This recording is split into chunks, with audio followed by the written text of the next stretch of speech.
नमस्कार मित्रों, स्वागत और अभिनंदन आप सभी का Vijay Singh study group channel में। मैं विजय सिंह और फ्रेंड्स हम चर्चा कर रहे थे इंडियन पॉलिटी के बारे में। और उस इंडियन पॉलिटी में हमने पहला जो चैप्टर लिया एम लक्ष्मीकांत की बुक का, वो हमारा था हिस्टोरिकल बैकग्राउंड, यानी ऐतिहासिक पृष्ठभूमि, यानी कैसे एक ईस्ट इंडिया कंपनी भारत में व्यापारिक दृष्टि से यानी बिजनेस के पर्पस से यहाँ पे इंडिया में आई और उसने फिर जाकर के कैसे अपनी मोनोपोली एस्टेब्लिश की इंडिया में, और आगे जाकर के उसने 200 वर्षों तक फिर ब्रिटिश का शासन हमारे देश में रहा। तो पहला चैप्टर हम स्टार्ट कर रहे थे और उसमें हमने 1853 के चार्टर एक्ट तक हमने जो उसमें पिछले लेसन्स में डिस्कस कर लिया था। अगर जिन्होंने भी उस लेसन्स को नहीं देखा, ज़रूर से आप उनको देख लीजिएगा। और मित्रों, आज जो हम चर्चा करने वाले हैं वो करेंगे ताज के शासन से, यानी 1853 के चार्टर एक्ट में क्या हुआ कि कंपनी जो थी ईस्ट इंडिया कंपनी, उस ईस्ट इंडिया कंपनी का जो व्यापारिक और जो प्रशासनिक अधिकार था, उन दोनों अधिकारों को अब ब्रिटिश जो सरकार है वो उन अधिकारों को यहाँ पे जो है मित्रों समाप्त कर देगी। यानी एक्चुअल में हुआ क्या, 1857 की मित्रों जब क्रांति हुई, तो 1857 की क्रांति के बाद ब्रिटिशर्स को ये लगा कि जो ईस्ट इंडिया कंपनी है वो ईस्ट इंडिया कंपनी इंडिया में अपना प्रशासन चलाने में, अपना व्यापार करने में, अपना जो है दबदबा बनाए रखने में विफल साबित हुई है। तो इस कारण से मित्रों फिर यहाँ पे ईस्ट इंडिया कंपनी का राज जो है अब समाप्त हो जाएगा और अब ताज का शासन, यानी ब्रिटिश जो सरकार है, ब्रिटिश जो ताज है, तो उसका यहाँ से शासन अब जो है मित्रों स्टार्ट होगा। और 1858 से लेकर के जब तक भारत आज़ाद होगा सन 1947 में, तब तक मित्रों ब्रिटिशर्स का इंडिया में राज रहेगा। तो अब हम जो है लेक्चर स्टार्ट करते हैं। और मित्रों, जिन्होंने भी अभी तक चैनल को सब्सक्राइब नहीं किया है, आप ज़रूर से चैनल को सब्सक्राइब कर लीजिएगा और नोटिफिकेशन बेल के ऑल के बटन पर क्लिक कर लेना, ताकि मेरी वीडियो का नोटिफिकेशन आपको मिल जाएगा। ठीक है फ्रेंड्स, तो देखिए क्या कहता है, सुनेगा। 1858 के भारत शासन अधिनियम की हम चर्चा कर रहे हैं मित्रों। मैं बता रहा हूँ आपको, 1857 की क्रांति के बाद 1858 का भारत शासन अधिनियम आया है और इसमें कुछ ऐसे फैक्ट आएंगे क्योंकि वहाँ से जो है मित्रों डायरेक्टली क्वेश्चन वहाँ से बनते हैं। तो देखिए क्या कहता है, पहला कहता है मित्रों कि इस अधिनियम को भारत के शासन को अच्छा बनाने वाला अधिनियम भी कहा जाता है। पहला फैक्ट कि कौन से अधिनियम को भारत के शासन को अच्छा बनाने वाला अधिनियम भी कहा जाता है, तो वो है 1858 का भारत शासन अधिनियम। क्यों कहा जाता है तो उसकी भी हम चर्चा करेंगे। कहते हैं कि इसने ईस्ट इंडिया कंपनी को समाप्त कर दिया और गवर्नरों, क्षेत्रों और राजस्व संबंधी शक्तियां ब्रिटिश राजशाही को हस्तांतरित कर दी। मैंने आपको कहा था कि 1857 की क्रांति के बाद जब 1858 का भारत शासन अधिनियम जब आया, तो ईस्ट इंडिया कंपनी का जो राज था उसको यहाँ से जो मित्रों समाप्त कर दिया गया है। और आगे फिर यहाँ पे गवर्नर, क्षेत्र और राजस्व संबंधी जितनी भी शक्तियाँ थी, यानी इंडिया में शासन करने की जितनी भी पावर्स जो थी, वो ब्रिटिश राजशाही को चली जाएगी। क्लियर है।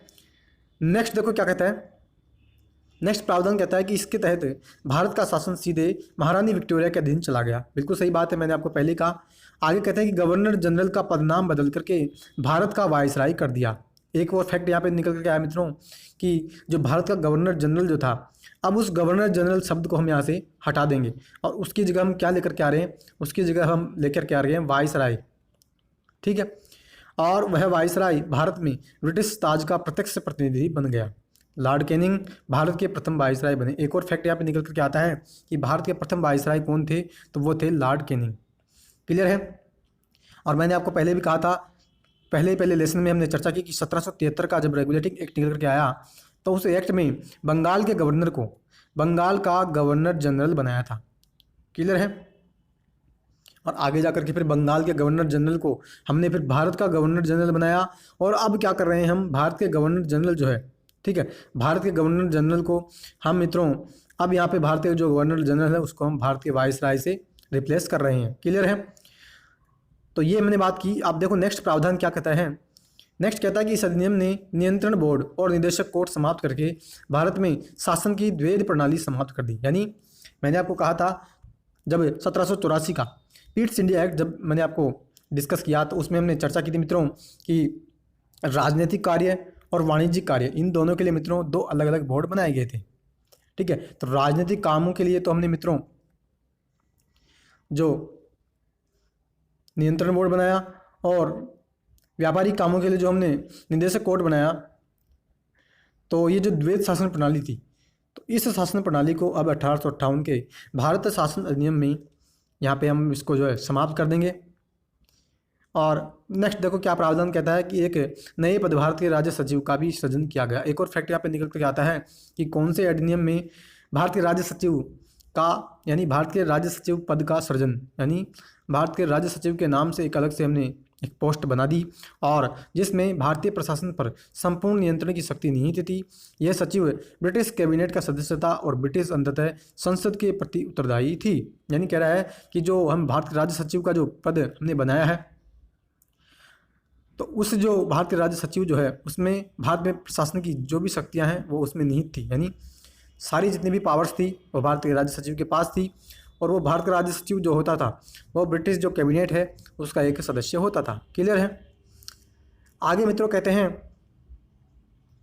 कि भारत राज्य सचिव की सहायता के लिए 15 सदस्यीय परिषद का गठन भी किया, जो एक सलाहकार समिति थी। परिषद का अध्यक्ष भारत सचिव को बनाया गया, यानी भारत सचिव के नाम से हमने एक अलग से पोस्ट बना दी और उसकी सहायता के लिए, उसकी हेल्प के लिए हमने क्या किया, एक 15 सदस्यों की यानी 15 मेंबर्स की हमने एक काउंसिल बनाई जो उसको सहायता करेगी विभिन्न प्रकार के कामों को करने के लिए, चाहे प्रशासन से संबंधित हो। और कह रहा है कि यह एक सलाहकार समिति होती थी। कौन सी? जो 15 सदस्यीय हमने काउंसिल जो बनाई, यह एक एडवाइजरी कमेटी थी और परिषद का अध्यक्ष जो होता था ना मित्रों, वो होता था भारत सचिव। क्लियर है। तो ये हमने मित्रों चर्चा की 1858 के अधिनियम की। एक प्रावधान और निकल कर आता है कि इस कानून के तहत भारत सचिव की परिषद का गठन किया, जो एक निगमित निकाय थी और जिसे भारत और इंग्लैंड में मुकदमा करने का अधिकार था। कह रहा है कि भारत सचिव की जो परिषद है उसका हमने यहाँ पे गठन किया, वो एक निगमित निकाय थी, यानी रेगुलेटिंग वो एक बॉडी थी और भारत और इंग्लैंड दोनों में वो मुकदमा दायर करने का अधिकार भी रखती थी। क्लियर है। तो ये फ्रेंड्स 1858 के अधिनियम के जो मेन जो प्रावधान थे, जो प्रोविजंस थे, वो हमने डिस्कस किए। बहुत ही इंपॉर्टेंट यहाँ पे फैक्ट हैं। भारत का गवर्नर जनरल जो था उसको समाप्त करके हमने वायसराय बनाया। पहले वायसराय बने लॉर्ड कैनिंग। फिर हमने मित्रों इसको कहा भारत के शासन को अच्छा बनाने वाला अधिनियम भी, इस एक्ट को हमने कहा। एक अलग से हमने भारत सचिव पद का सृजन किया। उसकी सहायता के लिए 15 सदस्यीय कार्यकारी परिषद का गठन किया, वो एक सलाहकारी समिति थी। तो ये सभी बातें मैंने आपसे यहाँ पे डिस्कस की 1858 के भारत शासन अधिनियम में। क्लियर है। अब देखो नेक्स्ट 1861 का भारतीय परिषद अधिनियम की हम चर्चा करने जा रहे हैं। और क्या देखो इसमें बात निकल के आती है, क्या क्या इसमें प्रोविजंस किए गए हैं। पहला कहता है इसके द्वारा कानून बनाने की प्रक्रिया में भारतीय प्रतिनिधियों को शामिल करने की शुरुआत हुई, यानी जितने भी कानून बनेंगे, जितने भी लॉ बनेंगे, तो उसमें हम जो है भारतीयों को शामिल करने का हमने 1861 के एक्ट के माध्यम से प्रावधान किया।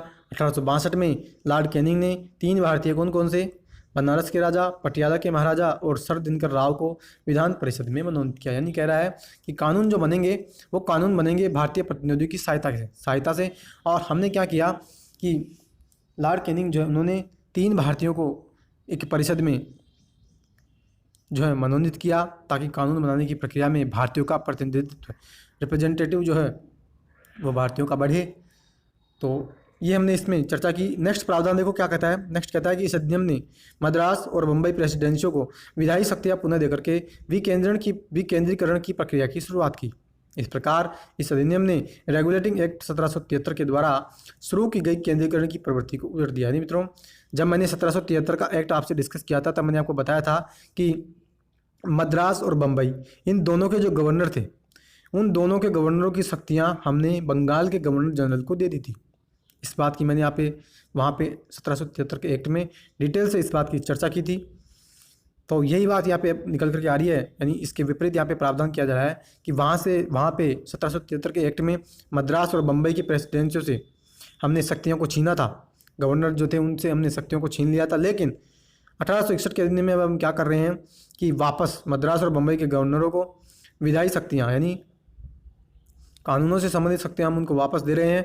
और 1773 के माध्यम से जो हमने प्रावधान किया था उसके विपरीत यहाँ पे हम जो अब काम कर रहे हैं, यानी वहाँ पे हमने शक्तियों को छीना था 1773 के एक्ट में, और 1861 के एक्ट में हमने वापस उनको विधायी शक्तियाँ पुनः दे दी है। क्लियर है। अब देखो नेक्स्ट प्रावधान क्या कहता है। नेक्स्ट प्रावधान कहता है बंगाल, उत्तर पश्चिमी सीमांत प्रांत, और पंजाब में क्रमशः 1862, 66 और 1897 में विधान परिषद का गठन किया। यानी कह रहा है कि बंगाल, उत्तर पश्चिमी सीमांत प्रांत और पंजाब में हमने क्या किया, विधान परिषद का गठन किया। नेक्स्ट प्रावधान कहता है इसने लॉर्ड कैनिंग द्वारा 1859 में प्रारंभ की गई पोर्टफोलियो प्रणाली को भी मान्यता दी। यानी 1859 के अंदर लॉर्ड कैनिंग ने पोर्टफोलियो प्रणाली को मान्यता दे दी। इसके अंतर्गत वायसराय की परिषद का एक सदस्य एक या अधिक सरकारी विभागों का प्रभारी बनाया जा सकता था तथा इस विभाग में काउंसिल की ओर से अंतिम आदेश पारित करने का अधिकार था। यानी ये कह रहा है कि जो पोर्टफोलियो प्रणाली थी उस पोर्टफोलियो सिस्टम के बारे में बता रहा है कि पोर्टफोलियो सिस्टम आखिर क्या था। तो ये कह रहा है कि इसमें क्या होता था, पोर्टफोलियो प्रणाली में वायसराय की परिषद का एक जो सदस्य था या एक से अधिक, यानी वायसराय की परिषद का जो सदस्य है वो एक या अधिक, यानी एक से अधिक जो सरकारी विभाग है उनका वो प्रभारी हम जो है उनका प्रभारी बना सकते हैं, एक या एक से अधिक विभागों का। क्लियर। और उसको जो है उस विभाग में अपनी काउंसिल की ओर से अंतिम आदेश पारित करने का अधिकार भी हमने पोर्टफोलियो प्रणाली के माध्यम से दे दिया। ठीक है, तो ये हमने 1861 के अधिनियम की चर्चा की। अब फ्रेंड्स हम चर्चा कर रहे हैं 1892 के अधिनियम की विशेषताओं के बारे में। और पहले ही प्रमुख विशेषता क्या कहता है, इसके माध्यम से केंद्रीय और प्रांतीय विधान परिषदों में अतिरिक्त गैर सरकारी सदस्यों की संख्या बढ़ाई गई, हालांकि बहुमत सरकारी सदस्यों का ही रहता था। यानी ये कह रहा है कि 1892 के जो अधिनियम जो है उसमें हमने क्या किया कि केंद्रीय और प्रांतीय विधान परिषद जो है उससे केंद्रीय और प्रांतीय विधान दोनों परिषदों में हमने गैर सरकारी जो सदस्य यानी जो मनोनीत जो सदस्य होते हैं, तो गैर सरकारी सदस्यों को हमने उसमें ज़्यादा स्थान दिया, यानी उनके लिए हमने ज़्यादा सीटें आरक्षित कर दी। लेकिन कह रहा है कि बहुमत जो होता था वो सरकारी सदस्यों का ही हम इसमें मानते थे। नेक्स्ट प्रावधान कहता है मित्रों कि इसने विधान परिषदों के कार्यों में वृद्धि करके उन्हें बजट पर बहस करने, कार्यपालिका के प्रश्नों का उत्तर देने के लिए अधिकृत किया। यानी ये कह रहा है कि 1892 का जो अधिनियम है उस अधिनियम में हमने क्या किया, विधान परिषदों का जो काम है, उनकी जो पावर्स हैं, उनका जो क्षेत्राधिकार है उसको हमने जो एक्सपेंड कर दिया, यानी हमने उसमें वृद्धि कर दी। और हमने क्या किया कि आप जो है बजट पर बहस कर सकते हैं, कार्यपालिका के प्रश्नों का आप उत्तर दे भी सकते हैं। यानी इन दोनों कामों के लिए हमने उनको ऑथोराइज्ड कर दिया। क्लियर। और नेक्स्ट प्रावधान क्या कहता है, तो नेक्स्ट प्रावधान की मित्रों हम चर्चा करें। कहता है इसमें केंद्रीय विधान परिषद और बंगाल चैम्बर्स ऑफ कॉमर्स में गैर सरकारी सदस्यों के नामांकन के लिए वायसराय की शक्तियों का प्रावधान था। यानी केंद्रीय विधान परिषद और बंगाल चैम्बर्स ऑफ कॉमर्स जो है, बंगाल चैम्बर ऑफ कॉमर्स जो है उसमें गैर सरकारी सदस्यों का नामांकन के लिए हमने जो है वायसराय को शक्तियाँ दे दी। यानी गैर सरकारी जो सदस्य हैं उनका हम जो है नॉमिनेट उनको कर सकते हैं और करने का अधिकार हमने दिया वायसराय को। क्लियर। कहता नेक्स्ट, इसके अलावा प्रांतीय विधान परिषदों में गवर्नरों को जिला परिषद, नगरपालिका, विश्वविद्यालय, व्यापार संघ, जमींदारों और चैम्बर्स ऑफ कॉमर्स की सिफारिशों पर गैर सरकारी सदस्यों को नियुक्त करने की शक्ति थी। यानी आगे कहता है कि प्रांतीय विधान परिषदों में गवर्नर को जिला परिषद, नगरपालिका, व्यापार संघ और चैम्बर ऑफ कॉमर्स की सिफारिशों पर गैर सरकारी सदस्यों को नियुक्त करने का हमने अधिकार किसको दिया, गवर्नर को दे दिया। क्लियर है। तो ये हमने मित्रों चर्चा की 1892 के अधिनियम की। और मित्रों अब हम चर्चा करेंगे वो करेंगे मित्रों 1909 के अधिनियम की। ठीक है, ये यहाँ पे 1909 है। ठीक है, और इसके बाद हम 1919 के मांटेग्यू चेम्सफोर्ड सुधार की हम आगे फिर चर्चा करने वाले हैं। क्लियर। तो फ्रेंड्स अब हम चर्चा करते हैं 1909 के अधिनियम की। ठीक है, और पहला ध्यान रखना ये 1909 का अधिनियम है। पहला क्या कहता है, इस अधिनियम को मार्ले मिंटो सुधार के नाम से भी जाना जाता है। बहुत ही इंपॉर्टेंट फैक्ट है कि कौन से अधिनियम को मार्ले मिंटो सुधार के नाम से भी जाना जाता है। डायरेक्ट यहाँ से क्वेश्चन बनता है, तो ध्यान रखिएगा 1909 का जो अधिनियम है उस अधिनियम को हम मार्ले मिंटो सुधार के नाम से भी जानते हैं। और कहता है कि उस समय लॉर्ड मार्ले इंग्लैंड में भारत के राज्य सचिव थे और मिंटो भारत में वाइसराय। यानी मार्ले और मिंटो दोनों के नाम हैं। और मार्ले के बारे में कह रहा है कि मार्ले कौन था, मार्ले था इंग्लैंड में भारत का राज्य सचिव। ठीक है, और भारत के राज्य सचिव का पद हमने बनाया था 1858 के अधिनियम में। अभी हमने शुरुआत में इस बात की चर्चा भी की। क्लियर। और आगे कहता है कि मिंटो जो थे वो भारत में वाइसराय थे, और मिंटो भारत में वाइसराय जो थे, और वाइसराय का पद भी हमने 1858 के अधिनियम में ही बनाया है। यानी दोनों ही जो पद है वो पद हमने 1858 के अधिनियम में बनाए हैं। क्लियर। नेक्स्ट प्रावधान की हम चर्चा करें। नेक्स्ट प्रावधान क्या कहता है, इसने केंद्रीय विधान परिषद और प्रांतीय विधान परिषद इन दोनों के आकार में, यानी इन दोनों के जो सीटों की संख्या है, यानी इन दोनों में सदस्यों की संख्या में वृद्धि की गई। और कहता है केंद्रीय परिषद में, केंद्रीय मंत्री परिषद में इनकी संख्या 16 से 60 हो गई। यानी केंद्रीय मंत्री परिषद में 16 सदस्य थे, वो जाकर के 60 हो गए। और आगे कहते हैं कि प्रांतीय विधान परिषदों में इनकी संख्या एक समान नहीं थी। यानी कहता है कि प्रांतीय विधान परिषदों में भी संख्या को हमने जो एक समान नहीं रखा, यानी उसमें भी हमने वृद्धि की। नेक्स्ट प्रोविजन क्या कहता है, नेक्स्ट कहता है मित्रों, इसने केंद्रीय परिषद में सरकारी बहुमत को बनाए रखा, लेकिन प्रांतीय परिषदों में गैर सरकारी सदस्यों के बहुमत की अनुमति थी। यानी कहता है कि केंद्रीय जो मंत्री परिषद थी उसमें बहुमत किसका, सरकारी सदस्यों का बहुमत, लेकिन प्रांतीय परिषद में बहुमत किसका होगा, प्रांतीय परिषद में बहुमत गैर सरकारी जो सदस्य हैं उनको अपना बहुमत बनाए रखने की हमने परमिशन दे दी। यानी प्रांतीय परिषदों में गैर सरकारी सदस्य अपना बहुमत बनाए रख सकते थे। क्लियर है। नेक्स्ट प्रोविजन की हम चर्चा करें तो नेक्स्ट कहता है मित्रों, इसने कहता है कि इसने दोनों स्तरों पर विधान परिषदों के चर्चा कार्यों का दायरा बढ़ाया, जैसे कि अनुपूरक प्रश्न पूछना, बजट पर संकल्प रखना। यानी फिर ये कहता है कि विधान परिषदों में चर्चा, यानी किसी भी बिल से संबंधित, किसी भी विधेयक से संबंधित जितने भी काम होते हैं, तो उनसे संबंधित जितने भी काम है तो उनका जो हमने एक क्षेत्र जो है, एक क्षेत्राधिकार जो है वो बढ़ाया, एक दायरा बढ़ाया। और जिसमें हमने क्या किया कि आप जो है अनुपूरक प्रश्न पूछ सकते हो, आप बजट पर संकल्प भी रख सकते हो। यानी विधान परिषदों के कामों में हमने उसमें वृद्धि कर दी। और नेक्स्ट प्रोविजन कहता है कि इस अधिनियम के अंतर्गत पहली बार किसी भारतीय को वाइसराय और गवर्नर की कार्यकारी परिषद के साथ एसोसिएशन बनाने का प्रावधान किया। यानी बहुत ही इम्पोर्टेंट बात है मित्रों कि इस 1909 के पार्लियामेंट सुधार में हमने एक प्रावधान ये किया कि पहली बार हमने क्या किया, किसी भी भारतीय को वाइसराय और गवर्नर की जो कार्यकारी परिषद है उसके साथ हमने एसोसिएशन बनाने का अधिकार हमने वहाँ पे प्रदान किया। और आगे यही बात कहता है कि सत्येंद्र प्रसाद सिन्हा वाइसराय की कार्यपालिका परिषद के प्रथम भारतीय सदस्य बने और उन्हें विधि सदस्य बनाया गया। यानी सत्येंद्र प्रसाद सिन्हा जो है उनको हमने वाइसराय की कार्यपालिका जो परिषद है उनके हमने उसको पहले भारतीय के रूप में सदस्य बनाया। और आगे कहते हैं कि उनको हमने विधि सदस्य भी बनाया था। क्लियर है। नेक्स्ट प्रोविजन क्या कहता है मित्रों, नेक्स्ट प्रोविजन कहता है इस अधिनियम ने पृथक निर्वाचन के आधार पर मुस्लिमों के लिए सांप्रदायिक प्रतिनिधित्व का प्रावधान किया, जिसके अंतर्गत मुस्लिम सदस्यों का चुनाव मुस्लिम मतदाता ही कर सकते हैं। यानी 1909 के पार्लियामेंट सुधार का एक इम्पोर्टेंट प्रावधान है मित्रों, सांप्रदायिक प्रतिनिधित्व का हमने इसमें प्रावधान किया। क्या कि मुस्लिम जो है, यानी मुसलमानों का चुनाव कौन करेगा, केवल मुसलमानों का चुनाव मुसलमान ही कर सकते हैं। ठीक है। इस प्रकार से हमने सांप्रदायिक प्रतिनिधित्व का प्रावधान हमने यहाँ पे कर दिया। और इस प्रकार इस अधिनियम ने सांप्रदायिकता को वैधानिकता प्रदान की और लॉर्ड मिंटो को सांप्रदायिक निर्वाचन के जनक के रूप में भी जाना जाता है। बहुत ही इंपॉर्टेंट बात है मित्रों, लॉर्ड मिंटो जो है उनको हम सांप्रदायिक जनक के रूप में जानते हैं, क्योंकि लॉर्ड मिंटो इन्होंने ही सांप्रदायिक प्रतिनिधित्व का प्रावधान किया। सांप्रदायिक जो प्रतिनिधित्व, सांप्रदायिक चुनाव जो है उसका सिस्टम इन्होंने बनाया कि मुस्लिमों का चुनाव केवल मुस्लिम ही कर सकते हैं। और नेक्स्ट प्रावधान कहता है कि इसने presidency corporation, chamber of commerce, विश्वविद्यालयों और जमींदारों के लिए अलग प्रतिनिधित्व का भी प्रावधान किया। यानी मित्रों एक तरह से ये देखा जाए फूट डालो और राजगृह नीति जो है उसका यहाँ पे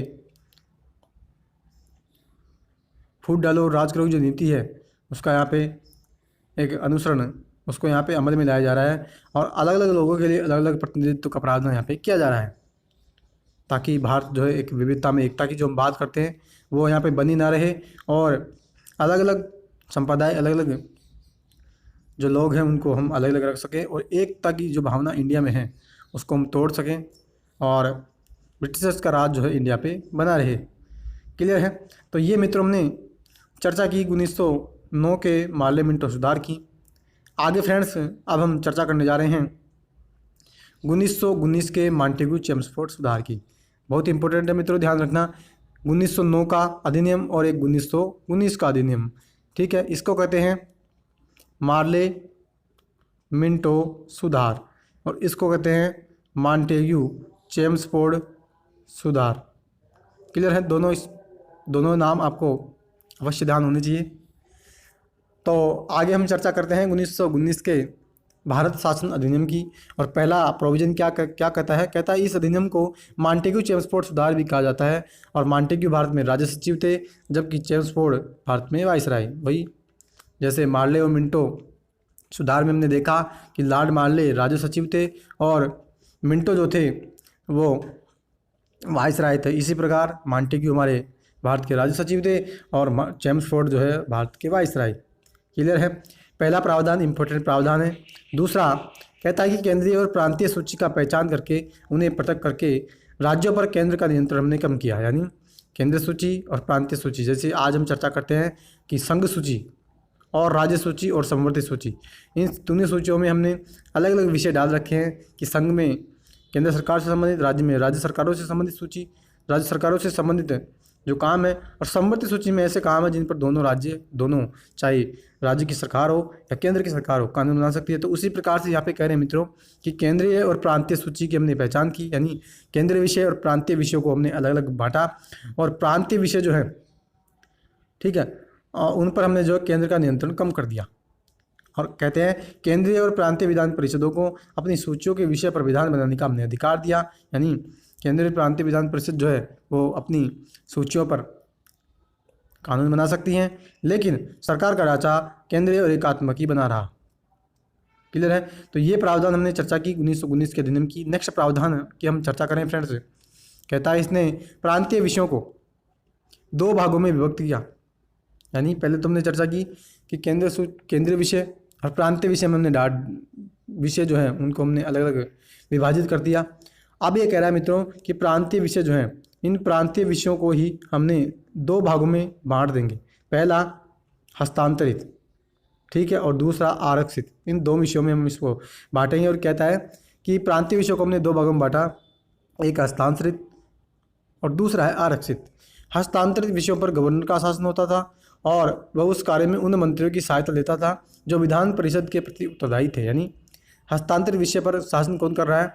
हस्तांतरित विषयों पर गवर्नर का शासन हो रहा है और वह उन मंत्रियों की सहायता, यानी उन मंत्रियों की सहायता से वो शासन करेगा जो मंत्री विधान परिषद के प्रति उत्तरदायी हैं। यानी जो मंत्री विधान परिषद के प्रति उत्तरदायी हैं उन मंत्रियों की सहायता से राज्यपाल क्या करेगा कि हस्तांतरित जो विषय हैं उन हस्तांतरित विषयों पर वह शासन करेगा। पहली बात। दूसरी बात कहता है कि दूसरी ओर आरक्षित विषयों पर गवर्नर कार्यपालिका परिषद की सहायता से शासन करता था। यानी हस्तांतरित और आरक्षित दोनों विषयों पर शासन करेगा गवर्नर ही, लेकिन सहायता जो ले रहा है उन सहायता के आधार पर हमने यहाँ पे हम उसको अलग अलग बता रहे हैं कि पहले में हमने गवर्नर का शासन बताया उन मंत्रियों की सहायता से जो विधान परिषद के प्रति उत्तरदायी हैं। दूसरे में गवर्नर का हमने यहाँ पे शासन बता रहे हैं और वो कह रहे हैं कि आरक्षित विषयों पर गवर्नर कार्यपालिका परिषद की सहायता से शासन करेगा जो विधान परिषद के प्रति उत्तरदायी नहीं होंगे। ठीक है? और शासन की इस दोहरी व्यवस्था को द्वैध शासन व्यवस्था कहा गया। हालांकि यह व्यवस्था काफ़ी हद तक असफल रही। यानी मित्रों जो प्रांतीय विषयों को हमने 2 भागों में बांटा, हस्तांतरित और आरक्षित विषय, तो कैसे कैसे उन पर शासन होगा उसका हमने यहाँ पे जिक्र किया। नेक्स्ट प्रावधान की हम चर्चा करें तो नेक्स्ट प्रावधान कहता है इस अधिनियम ने पहली बार देश में 2 सदनीय व्यवस्था और प्रत्यक्ष निर्वाचन की व्यवस्था आरंभ की। बहुत इंपॉर्टेंट प्रावधान है मित्रों, ध्यान रखना। 2 सदनीय व्यवस्था का मतलब होता है जैसे लोकसभा और राज्यसभा, ये 2 सदनीय जो द्विसदनीय व्यवस्था है, और प्रत्यक्ष निर्वाचन की व्यवस्था यानी डायरेक्ट जो वोटिंग होती है वो व्यवस्था हमने 1919 के मॉन्टेग्यू चेम्सफोर्ड सुधार के माध्यम से हमने स्टार्ट की थी। बहुत ही इंपॉर्टेंट प्रावधान है, इस बात का आप अवश्य ध्यान रखिएगा। ठीक है? नेक्स्ट कहता है इस प्रकार भारतीय विधान परिषद के स्थान पर 2 सदनीय व्यवस्था यानी राज्यसभा और लोकसभा का गठन किया गया। यह बात मैंने आपसे चर्चा की।